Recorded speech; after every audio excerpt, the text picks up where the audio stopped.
Bienvenue sur Médian TV, vous suivez votre émission Le Talk.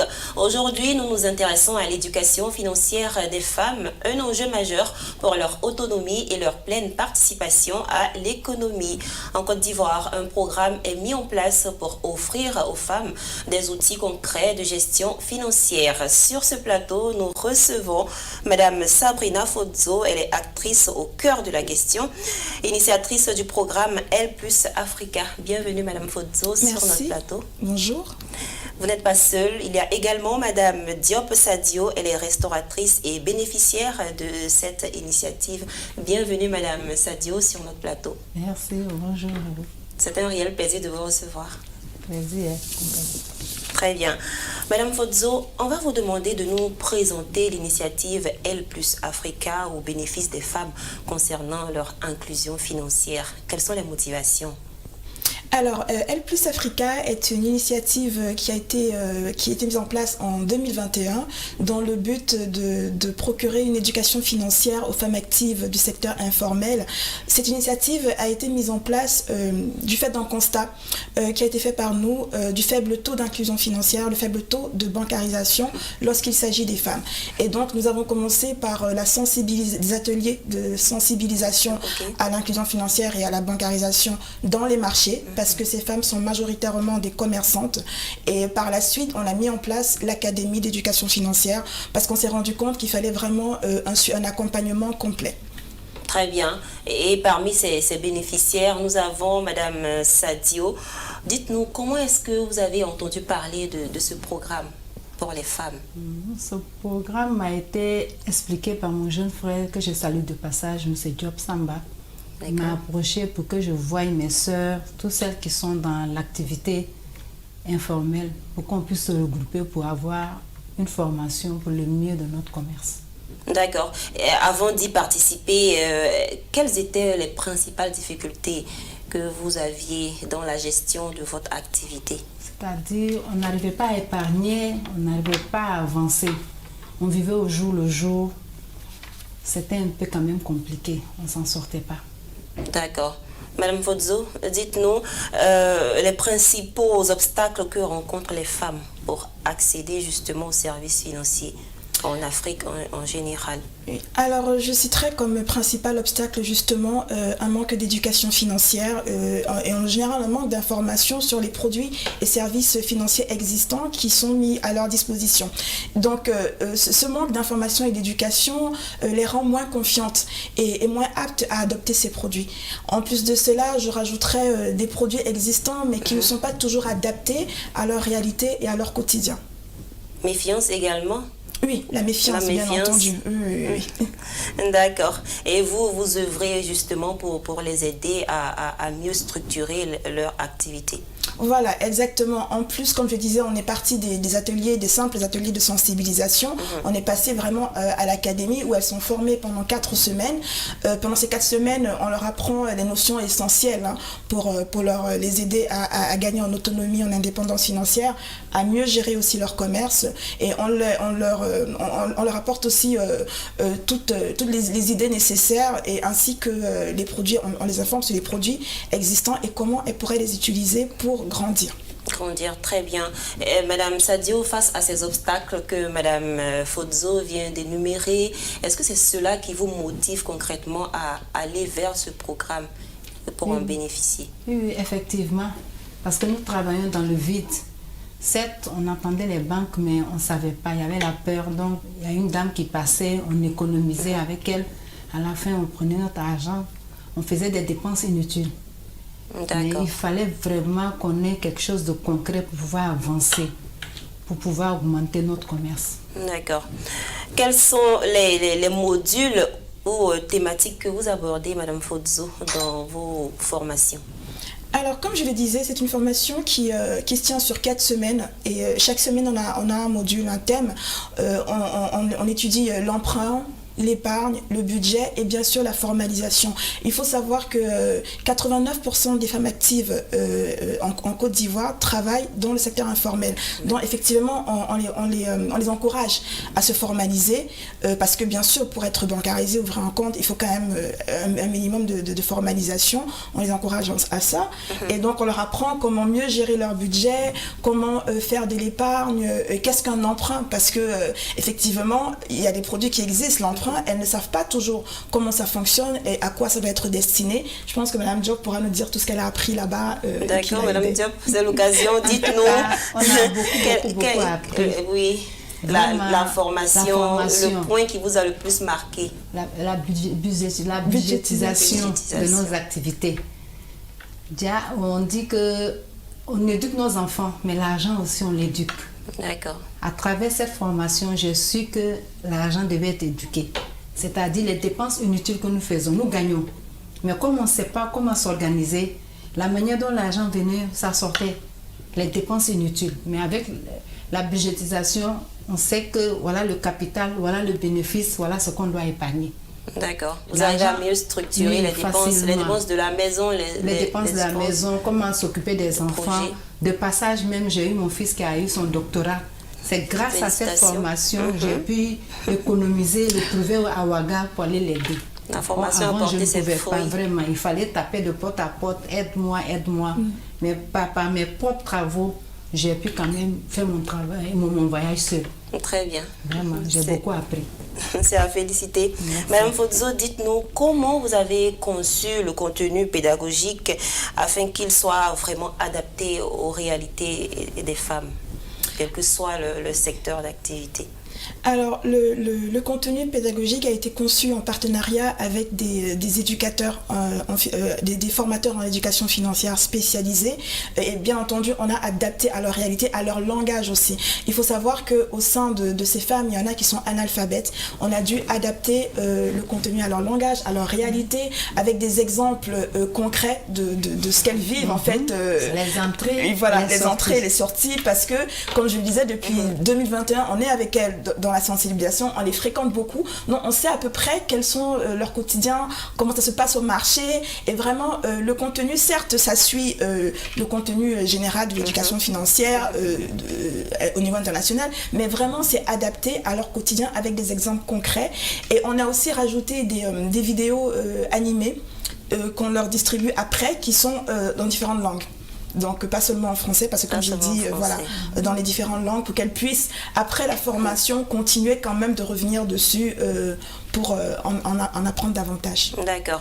De manière concrète, Madame Sadio, comment vous appliquez désormais les notions de gestion financière dans votre activité de restauration? Désormais, mes activités sont budgétisées. D'accord. C'est-à-dire mes gains sont départagés. Ok. L'épargne est là, mes gains quotidiens, mes dépenses quotidiennes sont là. Avec ça, quand même, j'arrive à faire plus. Je faisais des dépenses quotidiennes, le marché quotidien, mais maintenant, j'arrive à faire mes marchés de 2 semaines, 3 semaines, 1 mois. Grâce à ce que j'ai appris et puis les prêts qu'on nous a octroyés. Très bien. Et la gestion des risques, l'un des axes clés de votre programme de formation?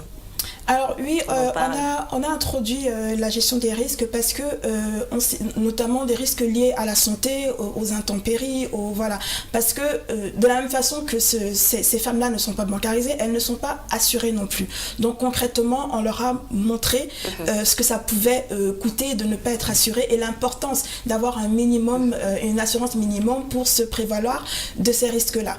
Et notamment les risques liés à la santé, parce que le poste santé pour des populations à faible revenu est un poste très important et qui peut rapidement faire basculer dans la pauvreté ou autre, malheureusement. Parce que, je vous prends un exemple concret, une famille avec un chef de famille, homme ou femme, dans les familles monoparentales, pourvoyeur de revenus quotidiens, tombe malade, alors qu'est-ce qu'on fait? Il n'y a plus de revenus dans la famille.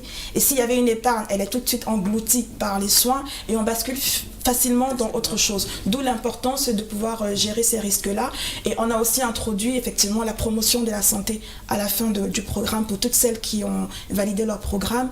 Promotion de la santé qui permet de prévenir certaines pathologies, et donc de maintenir quand même une sorte d'épargne. Parce que si on prévient les maladies en veillant sur sa santé, l'épargne ou à l'argent qui aurait été utilisé pour ça peut être alloué ailleurs.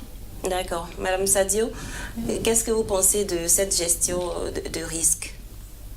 Effectivement, ils nous ont aussi formés dans ce côté parce qu'il y a tout.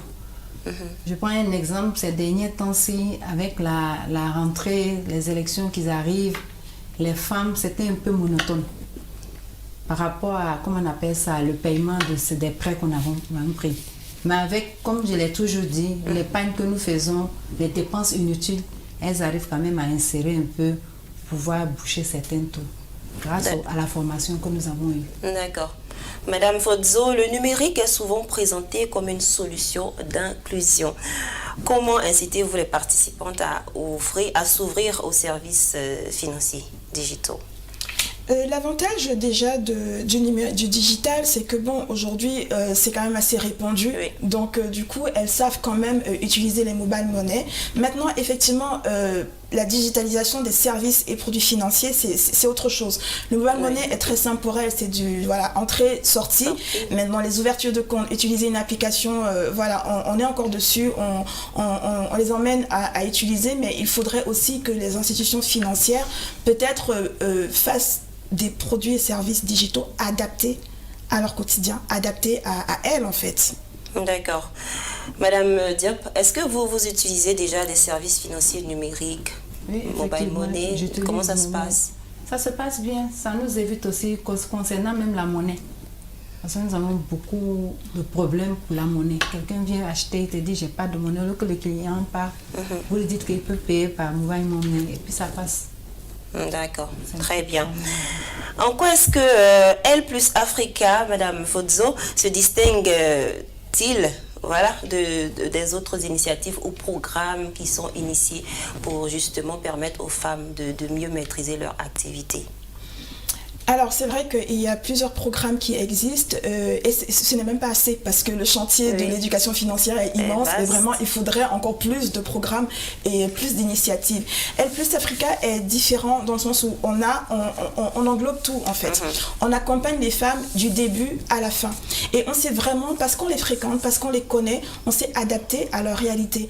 On ne leur demande pas par exemple de venir se former quelque part, on va au marché pour les former parce qu'on est conscient par exemple qu'elles ont des petits commerces, elles ne vont pas laisser ces commerces-là pour aller quelque part. Non, on vient vers elles, on travaille avec elles tout le long, on les accompagne jusqu'à la bancarisation effective. Donc, on les accompagne pour les ouvertures de compte. C'est tout un parcours. Elles sont d'abord sensibilisées. Après, elles ont la formation. Ensuite, on les emmène à ouvrir des comptes. On plaide pour elles pour qu'elles puissent obtenir des prêts. Après ça, il y a le suivi. On repart voir Madame Diop, Madame Adia. On repart de temps en temps rendre des visites pour être sûr que c'est appliqué sur le terrain. On vérifie que les remboursements des prêts sont effectués à temps. Et bien entendu, ce volet promotion santé, on veille aussi à leur santé pour qu'elles puissent être en bonne santé pour pouvoir continuer de travailler. C'est cela. Madame Sadio, dites-nous, est-ce que vous avez déjà bénéficié d'un crédit ou un financement formel avant ce programme? Non, je n'avais jamais bénéficié d'un financement. C'est après la formation que j'ai eu à bénéficier. D'accord. Madame Sadio, les obstacles liés au financement des femmes, dites-nous. Lorsqu'elles veulent demander un financement pour assurer leur activité.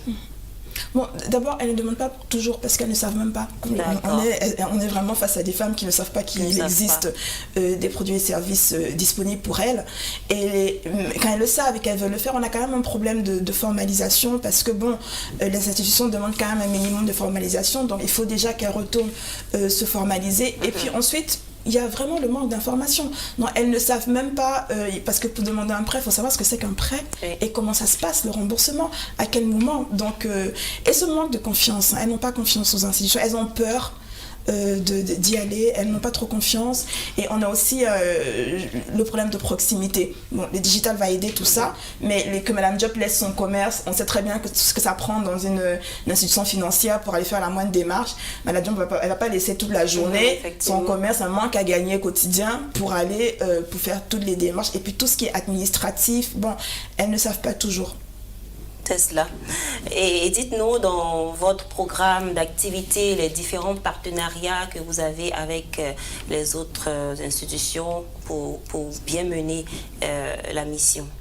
Alors notre premier partenaire, c'est le GIM UMOA, l'institution régionale qui finance en fait qui finance les promotions. On en est aujourd'hui à notre 3e promotion. On va entamer la 4e bientôt, et donc on a vraiment de cette institution-là qui nous accompagne, qui a fait de l'inclusion financière vraiment un de ses objectifs. Et qui est là. Et ensuite, pour les femmes, pour les accompagner, on a la microfinance, et on a une microfinance, je ne sais pas si on peut citer les noms, on a une microfinance où elles ont ouvert leur compte et dans laquelle les femmes ont obtenu des prêts. Et il y a aussi une banque qui nous accompagne pour le volet digital. Mais ce n'est pas suffisant, donc il faudrait qu'on ait plus de... C'est pas suffisant. Effectivement. Oui. Madame Sadio, dites-nous, depuis combien de temps vous suivez la formation et aujourd'hui, quels sont les résultats concrets? Nous avons suivi la formation pendant 4 semaines, je pense. Les résultats, c'est ce que vous voyez actuellement. Une femme autonome. Est-ce que ces 4 semaines sont suffisants pour dire que vous maîtrisez déjà, ou faut-il encore améliorer la formation? Si on peut améliorer plus aussi, ça nous sera d'un grand net. Mais avec les 4 semaines communes, l'essentiel, on l'a appris. D'accord. On a appris l'essentiel. S'il y a un plus, qu'on ait encore d'autres formations, ça ne ferait que du bien pour nous. Mais quels sont les résultats? L'autonomie, en tout cas, je suis devenue autonome. Les femmes, pareil. Actuellement, elles se retrouvent, elles arrivent à épargner leur argent. Quand elles ont leurs petits soucis, elles savent qu'il y a quelque part, on a gardé, on s'en prend sans gêne pour venir quand même. On a gardé quelque part, pas sous les matelas. Pas sous les matelas. Pas taper à la porte de la voisine. Toi-même, ton propre argent que tu gagnais, tu arrives à dépenser et puis garder un peu pour la santé, garder un peu pour les besoins urgents. Très bien. Madame Fodzo, les résultats concrets depuis le lancement de ce programme, dites-nous. D'accord. Donc, il faut quand même différencier le lancement de Elle Plus Africa, qui était de la sensibilisation pendant un moment, et le lancement de l'académie, qui était vraiment l'académie de formation, dont la première promotion s'est déroulée l'année dernière, en 2024. Aujourd'hui, on en est à la 3e promotion. On a 398 femmes à peu près qui ont été concrètement formées et certifiées en éducation financière, et dont, avec un taux de bancarisation qui s'approche des 65%. Le taux qui est plus élevé que celui de la BCAO. Plus élevé. Non, mais vous ne comptez pas vous arrêter là? Non, pas du tout. Le but, c'est de continuer. Donc là, on va bientôt finir la 3e promotion. On a déjà une 4e promotion en vue. Et bien entendu, ne pas seulement former les femmes à Abidjan, mais à l'intérieur du pays aussi, d'où on a besoin d'être toujours accompagné. D'accord, on va y revenir sur les perspectives. Madame Diop, dites-nous, ce programme a eu un impact sur votre vie familiale, personnelle, au-delà même du commerce? Oui, je l'ai dit même par rapport à mon fils qui soutenait son doctorat. C'était avant, j'allais taper la porte de la grande sœur ou bien de la petite tante. Prête-moi, je vais aller. Mais je l'ai mis dans mon programme en épargnant. Je savais qu'à telle date, il va soutenir jusqu'à Ouaga, il faut payer les billets, transporter, l'aider. Donc avec ça, quand même, j'ai eu à faire face à beaucoup de problèmes familiaux. Aider la famille, oui. Beaucoup. Et puis elle a dit elle a dit un mot tout à l'heure qui est important. Elle a dit: je suis une femme autonome. Oui, elle l'a dit. Ça, c'est pour moi, c'est rassurant. J'ai fait le travail. Je ne fais pas, effectivement. Ça fait tellement plaisir à entendre. Vrai dire. Tellement. Dites-nous, Madame Fodzo, quel indicateur vous utilisez pour mesurer l'impact de ce programme-là sur la vie économique et sociale des bénéficiaires? Alors, des indicateurs de connaissances financières et des indicateurs de bien-être. Effectivement, de l'entendre dire: je suis une femme autonome, avec le sourire comme ça, on se dit, bon, le travail a été fait quand même. Et bien entendu, à la fin des formations, on fait quand même une sorte de révision pour être sûr de vérifier. On vérifie les connaissances. Et par la suite, on vérifie qu'il y a vraiment un budget qui est mis en place, qu'elles font de l'épargne réellement, que comme je disais, que le taux de remboursement de l'emprunt que l'emprunt soit bien remboursé. Donc c'est comme ça que nous on vérifie. D'accord. Et vous avez des perspectives, comme vous le disiez tout à l'heure, étendre le projet dans plusieurs villes du pays, au-delà? Voilà, exactement. Pour le moment, on est à Abidjan, on est jusqu'à la 4e, voire 5e promotion à terminer à Abidjan. Et bien entendu, le but, c'est d'aller à l'intérieur du pays et axer aussi la formation sur les femmes du secteur agricole. Secteur agricole, d'accord. Madame Sadio, dites-nous, est-ce que vous avez un message à adresser aux femmes qui hésitent encore à rejoindre ce type de formation? Effectivement, jusqu'à présent, il y a d'autres sœurs qui n'ont pas compris. Quand elles entendent formation, elles se disent qu'il faut retourner à l'école, que ces mots-là, elles ne comprennent pas. Or, quel que soit le niveau qu'elles ont, avec ces niveaux, on va avec. Quand on a fait la formation, il y a d'autres femmes, même des analphabètes. Mais Madame Koulibaly nous envoyait des thèmes.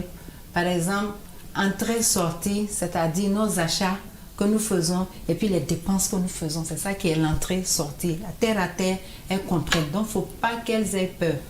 Au contraire, c'est le moment. Voyez, ces formations, d'autres déboursent de l'argent pour aller le faire. Or, on vient gratuitement vers nous apprendre ça. Donc, vraiment, c'est le moment que j'invite toutes mes sœurs à accepter ce programme-là. Ça y va pour nous-mêmes. D'accord. Madame Fodzo, alors dites-nous, est-ce que vous pensez que les femmes comprennent de plus en plus l'importance de cette inclusion financière?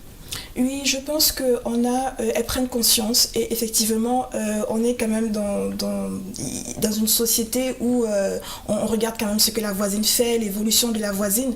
Et donc, je pense que ne serait-ce que quand de voir Madame Diop et les autres qui sont là, que leur évolution entraîne leurs sœurs, les voisines à poser des questions. Qu'est-ce qui se passe dans ta vie? Moi aussi, je veux faire ça. Et je pense qu'elles se rendent compte. Et surtout qu'au début, certains étaient un peu sceptiques, elles ne savaient pas, mais quand elles ont vu que leurs sœurs ont obtenu même des prêts, le commerce qui se développe, elles avancent, elles se rendent compte quand même de l'importance.